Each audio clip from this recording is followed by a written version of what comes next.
Using the detector, George found lots of metal things.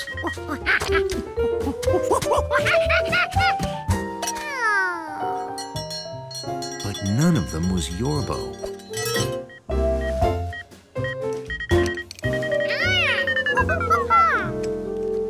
Oh, the batteries are dead. I'll have to recharge them, but I'll bring this back tomorrow in case you're still looking. Bye now. Thank you. George couldn't wait for tomorrow. He had to find Yorbo before he rusted. That's probably Professor Wiseman. Maybe she can think of something.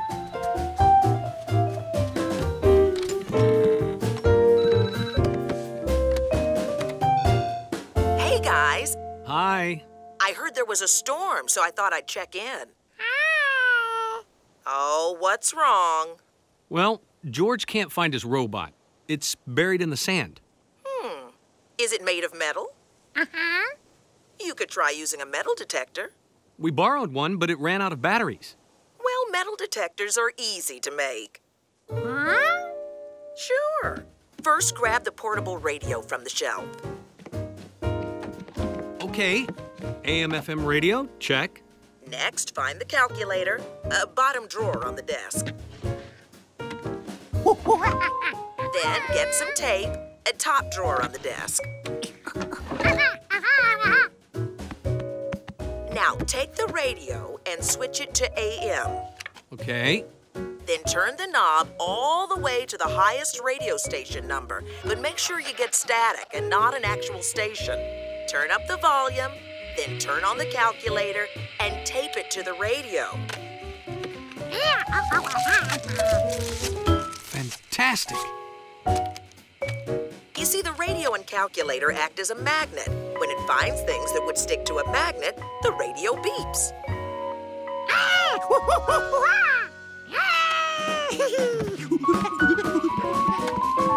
That's amazing. I can't believe you knew that. Well, how do you think I won first place in my second grade science fair? George was confused. He had already searched half the beach. But which half? If only the beach were smaller. Then George remembered tic-tac-toe. He could break up the beach into smaller sections, like a tic-tac-toe board. If George could mark off the squares he searched, then he'd know where he'd looked and where he needed to look. Hi, George.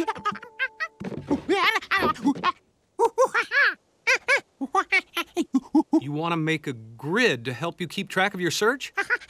Oh, great idea, George.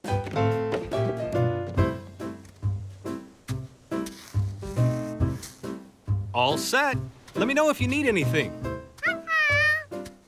If George searched every square, then he'd be sure to find Yorbo.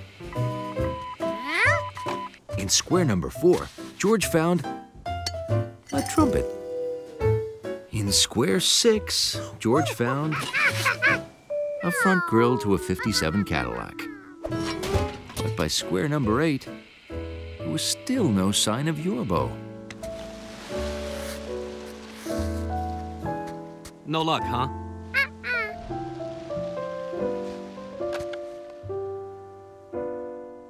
Yorbo had to be in this last square. He had to.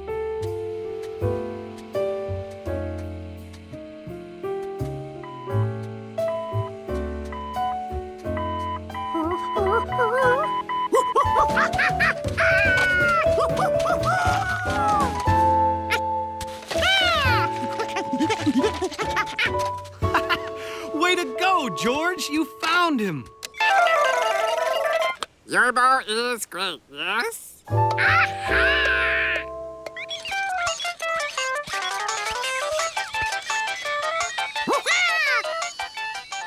Have fun! Well, I guess this means I can get back to the thrilling conclusion of my book. Oh well. Wait for me!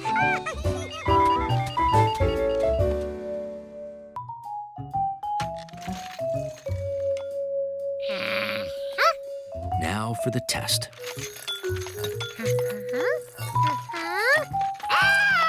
It worked. And George figured if it worked for blueberries, it should also work for coconut.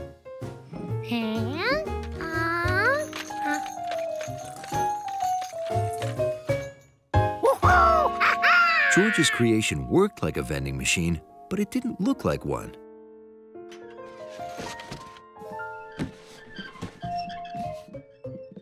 Not yet. As the saying goes, one person's refrigerator box is another monkey's vending machine.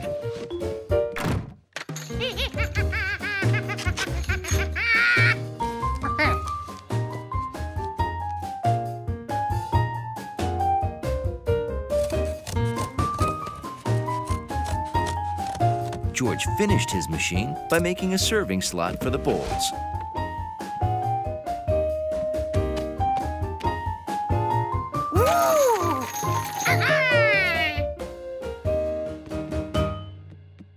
Everything looked great.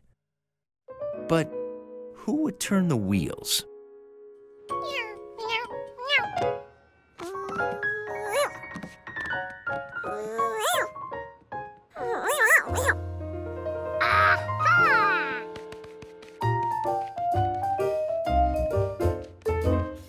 Even after a great Pescetti meal, the two groups were still poles apart.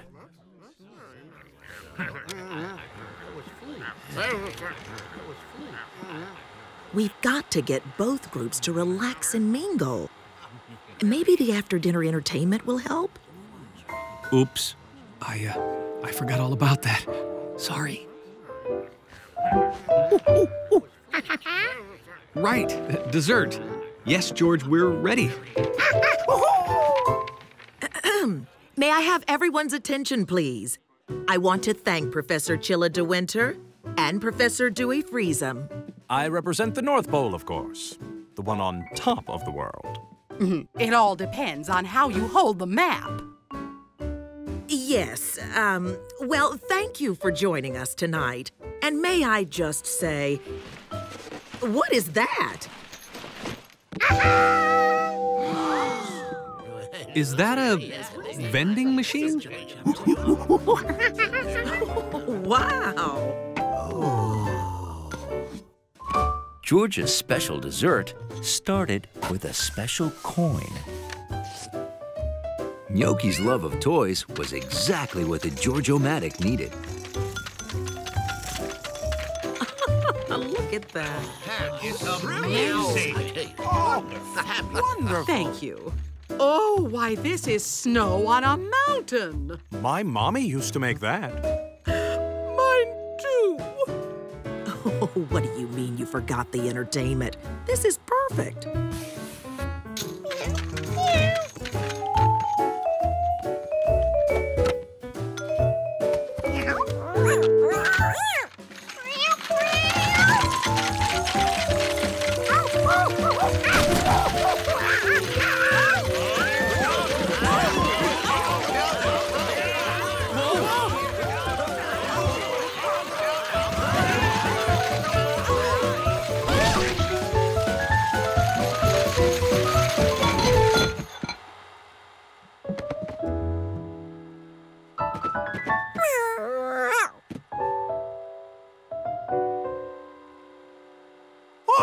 Look at you! Look at you.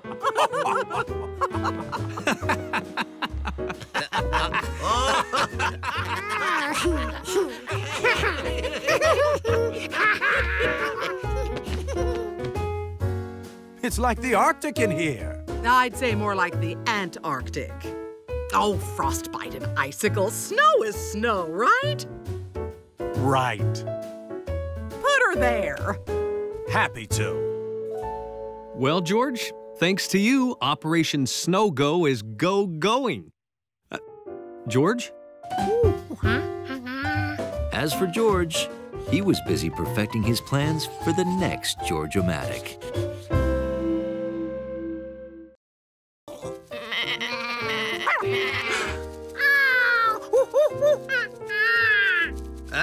I'm afraid you'll have to wait till next year. I got 'em all shorn at the fair. maybe some other animal grew hair that George could turn into yarn. But Leslie's hair was much too short. The pigs had hardly any hair. The chickens have feathers instead of hair. Oh, don't worry, George. Hey, maybe there's a pilot with a plane who can fly us over the whole country so we can look around for a sheep with hair. Allie, Mr. Rankins, come to the house. Cousin Ida's on the phone. I'll be right back, George. And I'll bring my bike so we can start looking for pilots. George figured he'd pass the time watching the sheep eat grass. A lot of grass. Oh no, a sheep was escaping.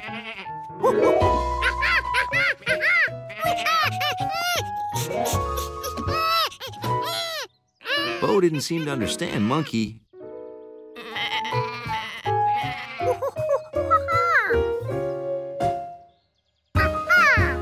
But he did understand this.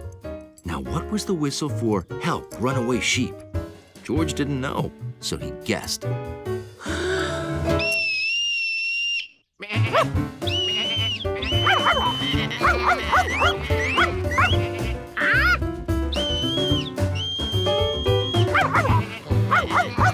Wrong guess. Now George wondered how to whistle, "Come back." Another wrong guess. George was suddenly wishing he'd paid more attention at the sheepdog competition. He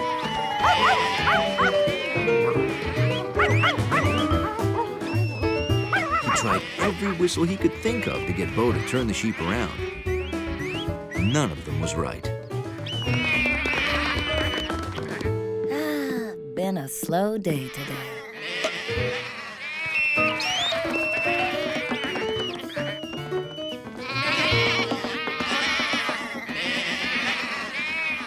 You were saying? Never mind. The sheep ended up at George's house.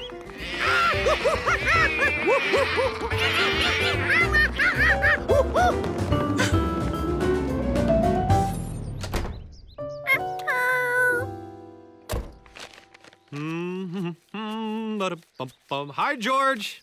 Anything interesting happen while I was gone?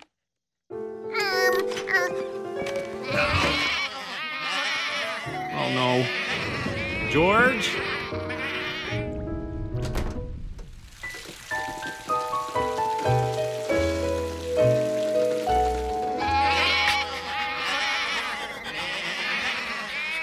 Don't worry, Mr. Rankins. Yes, we have your sheep, and they're all safe. George, could you get those sheep away from the tuba? Go on, go on. Boy, am I grateful. That storm blew a bunch of trees down in the pasture. If George hadn't found shelter for the sheep, they might have gotten hurt. Huh? You hear that, George? You're a hero, Monkey. We went to a friend's to get a thank you gift. Allie knew just what you wanted. Wool! And lots of it. We can dye it any color you want. I'll teach you how to knit. You'll have a new scarf in no time. And that was how George not only made a new scarf for himself, but also one for the man with the yellow hat. A long scarf. And I think you picked the right color.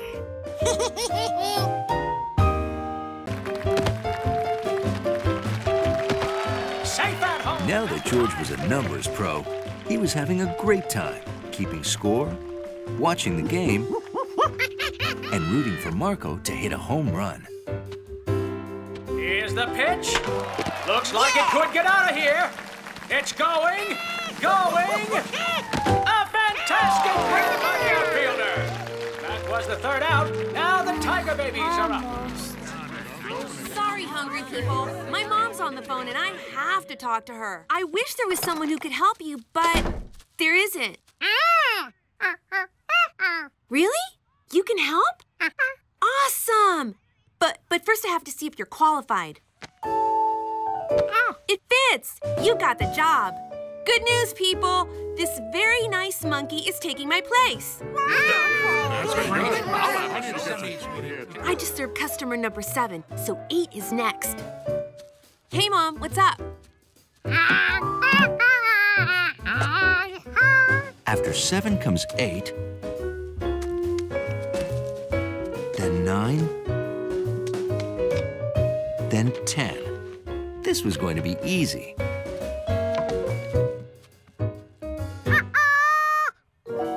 George had no idea what number came after that.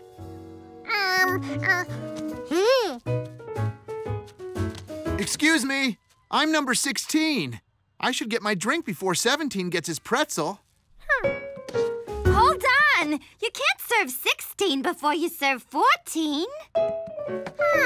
What about 13, monkey? 12 comes before 13. 11 is next. Calm down, people. What's the problem? He's serving us out of order. Seriously? Do you know your numbers?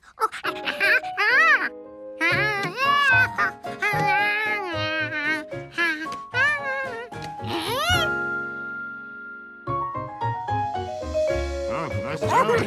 Good. Cool. So what comes after 10?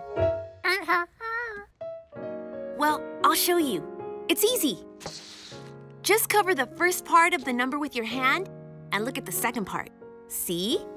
1, 2. So 11, then 12.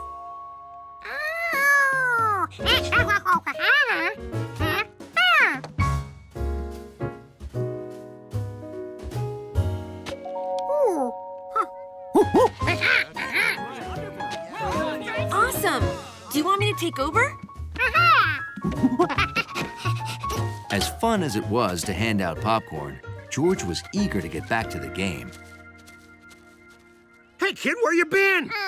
Oh, never mind that. It's clutch time. It's the last inning, bottom of the 9th. The score is tied 4-4. There are 2 outs, and Marco's up to bat. But he hurt his foot playing shortstop, and now he can't run. Can you run the bases for him? So if I hit the ball, will you run for me? Thanks, kid. Let's go! This is it, folks. After 2 scoreless innings, it's the Cubby Bears' last chance to break the tie. Wish me luck, George. Strike 1. Strike 2. Just a reminder, folks. 3 strikes and you're out.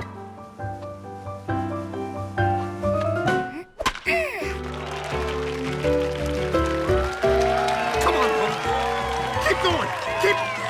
Home run! Marco, home run! I did it! I hit a home run! Oops. Run, George, run! If bases were like everything else, then George should run them in order. First base first, second base second, and third base third. Bring it home, kid! Bring it home! Slide, George! Slide! Save! What a hit! What a slide! The Bears have won the game! I did it! I hit a home run! And I couldn't have done it without you, George! We're so proud.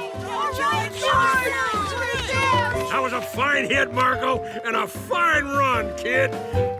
Kid? There he is!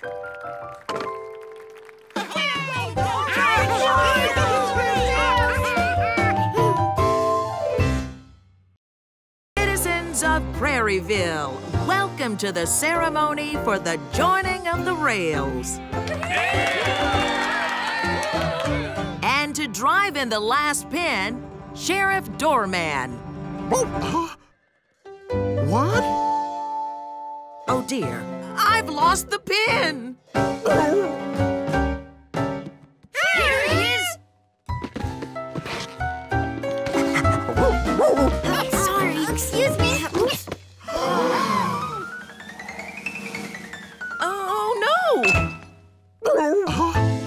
This was awful. Hundley had to find that pin.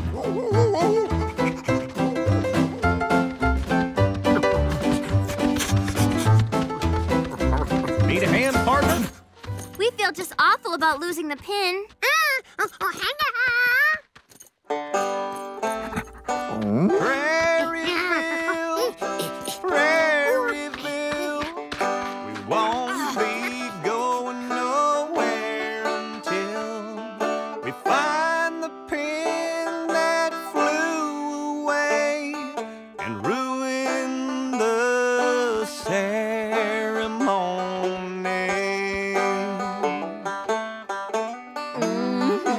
And ruin the ceremony. This is hopeless. The deputy thought she might be right. There was too much sand.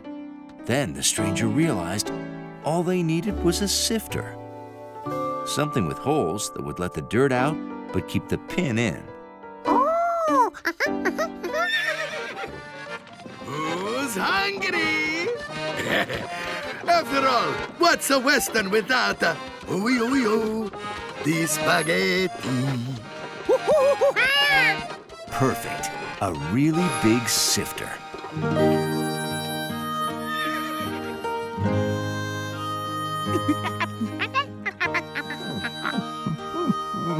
The deputy hoped the holy bowl would save the day. Only it didn't. The holes were too big to keep the small pin inside. Any luck finding the pin? Last piece of pie. Sure you don't want some? Suddenly, the stranger knew what to do. If he wanted a sifter with holes the right size, if the stranger used it to make holes, the pin would fall through them. But this was a perfect size nail. It would make a hole that would let the dirt out, but keep the pin in.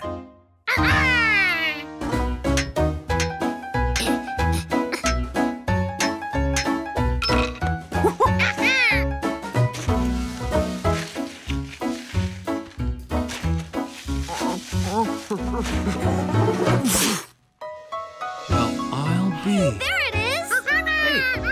Great job, deputy.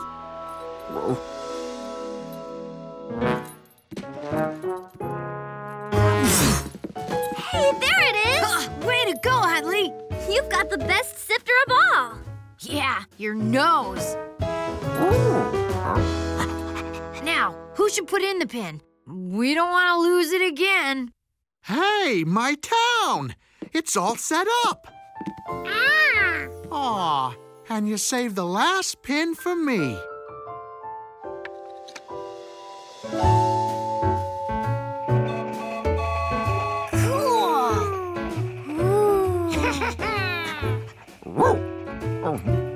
Huntley was happy the train was back on track. This is great! And I've got the perfect name for it. Huntleyville. What do you think of that, Huntley? Huntley? Prairieville was neat and clean, had the best sheriff you've ever seen. His deputy was on the ball.